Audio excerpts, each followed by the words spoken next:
আইরসো বলছি তুমি তো আমার জামাই হতে পারবে না।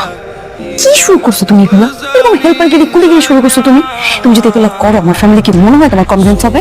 আমি আবার কি করলাম? তুমি বুঝতেছো না কি করছো? সবাই তোমার দিকে তাকায় কেন?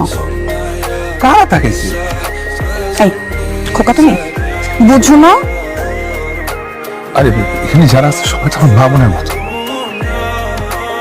তারপরেও কেন তাকাবে? আর এই যে এগুলো কেন ভেবে রাখছো বলো তো?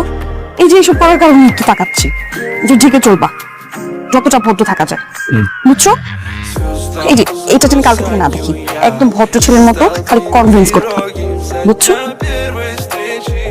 তুমি পারবে আমার ফ্যামিলিকে কনভিন্স করতে? আমার ভরসা রাখো, পারবো। আসো, একটু মুখে আসো। বলে আরে তুমি বুঝতেছো আমার ফ্যামিলি দেখলে কি হবে?